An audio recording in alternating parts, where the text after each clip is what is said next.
Daniel Jones deserves a lot of credit for the season that he has had. He's been sensational. Over 3,000 yards with nobody to throw to. Could you imagine if he had wide receivers, how many yards he'd be throwing this year? He probably would have broken 4,000 yards this year. There's only 3 quarterbacks in the league this year with over 3,000 passing yards and over 600 rushing yards, and he's one of them, him, Jalen Hurts, and Josh Allen. I think that he deserves a lot of credit, and I think Dable has changed him. If there's anybody that's the quarterback whisperer in the NFL, it's Dable. Giant fans are going to be very, very happy moving forward with Daniel Jones because I do believe he's a franchise quarterback, and I do believe that he will be considered as a top 10 quarterback next year when they finally put a roster around him so he can make plays. And shout out to Saquon Barkley. He is going to get paid this offseason, and the Giants are going to pay him. They cannot lose him in free agency now, especially when he is their offense. And they'll bring wide receivers in the offseason. They'll draft somebody. I think they'll do a 1 draft and 1 trade. Yeah, I think they'll do 1 draft and 1 signing. They're going to have to figure out what they're going to do with Kenny Galladay's contract. They'll probably buy it out. I don't think anybody's going to take him in a trade. I think Kenny Galladay's career is over in the NFL. Yeah, they might have to trade a draft pick just to get rid of it. Probably a 3rd round. It's been horrible, and that was probably Gettleman's farewell project. Gettleman was right about Daniel Jones. Gettleman was the one that drafted Saquon. Now, I disagree. Saquon should have been a top 3 draft pick. I don't think he should have been, but Saquon is still a special player.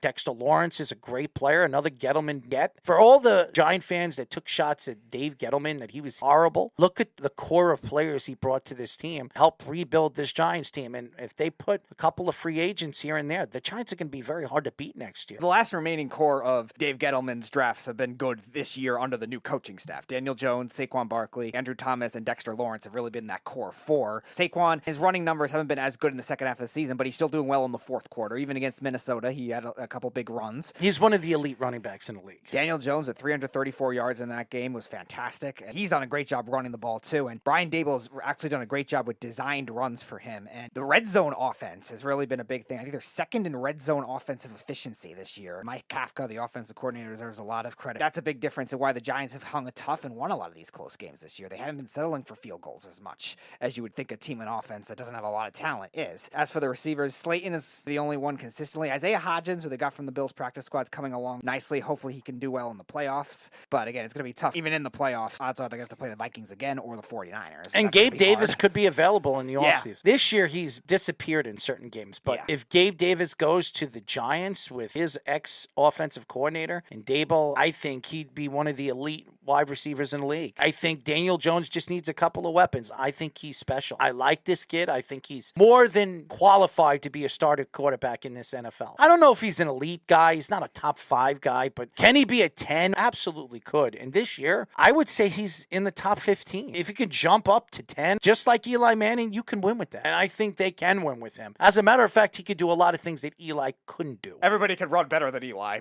No, but Daniel Jones is very fast. No, he's a very good runner. He looks a little goofy when he runs the ball, but he is very fast and very hard to take down. He's very elusive, and when he finds the hole, he runs through it. He's a lot better than people make him out to be, and I think he's a better runner than Josh Allen. Raw speed. Probably only Lamar Jackson, Kyler Murray, and maybe Jalen Hurts. Probably those are the only 3 faster. He's a lot faster than people make him out to be. He looks very fast in the game. If he was running a 40, you probably wouldn't even think that he was, but in the middle of a game, just like Odell Beckham, did he run a 40 very well? He didn't run it the way people thought he was going to run it, but when he plays on the field, he's a lot faster on the field than he looked. So I think the same with Daniel Jones. I think he's special, and I think the Giants have the quarterback of the future, and even if they were a top 10 pick, I think they keep Daniel Jones. Now they have to decide, are they franchising him in the offseason, or they're going to give him the extension. If I were them, I extend, because if he has another good season when they have wide receivers, they're going to have to franchise him again. It'll be very expensive franchising him. He's a free agent. There is no way in hell he'd stay there if they franchise him twice. They'll pull off with Washington. Yeah, I think they have to give him a contract. I think it will happen. I think he'll get a 4 or 5 year deal. I think it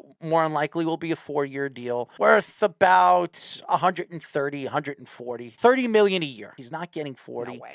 But between 30 and 35, I think that makes sense. And I think the Giants should jump on that if that's the contract, because then you get a future quarterback and a quarterback that could be an elite quarterback if he takes that jump next year. earlier. He can move 6, 7 spots, and anything from 1 to 7 is elite. Elite is a guy that could do everything and help your team win and give you the yards, the touchdowns, the running. He could do it all. And if he gets up there, he jumps from 14 and he jumps to 6. He's an elite quarterback. I think he has the ability to do that. It's time for Crunch Time. Read the time. Got to see the pitch.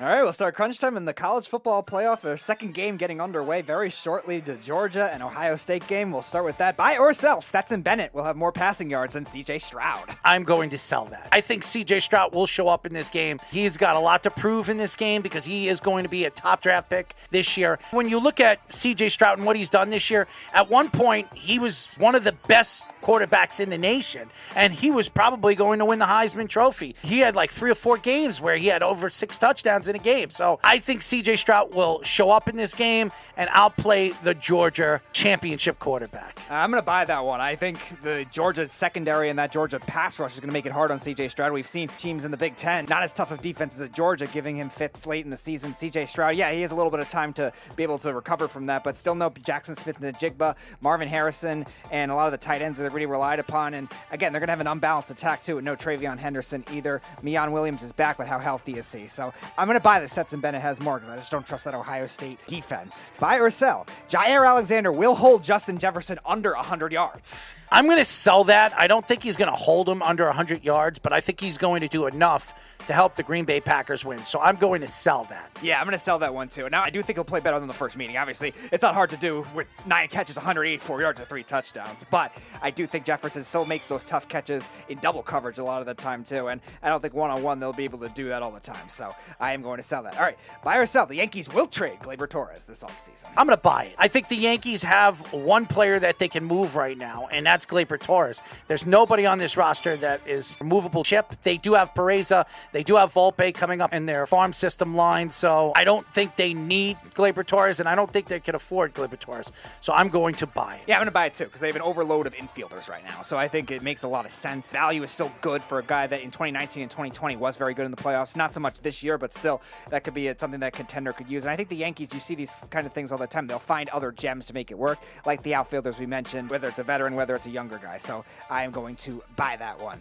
All right, buy or sell. This will be LeBron James last year with the Lakers. I'm going to buy it. I think the Lakers are going to move on from him. They're going to trade him. He did sign an extension this past year. He has 2 years left. I don't think LeBron James wants to be there. I do believe he wants to win a championship. Maybe he gets traded in the offseason to a championship competitive team. And remember, his son Bronny, it's going to take 2 years for him to make it to the NBA if he does make it to the NBA. And I think he'll be a free agent by then, and he'll go wherever he goes. So I buy it. I buy it too. I think either way, whether they trade him or LeBron maybe forces his way out in the offseason, I think either way. Watch out for the Clippers. The Clippers, he'll stay in LA. He goes to play with Kawhi Leonard and Paul George. There's a threesome there. They'll be hard to beat. Definitely interesting. But I think either way, like if they don't get the trade value right away, because I'm sure LeBron's going to have influence of where he gets traded to as well.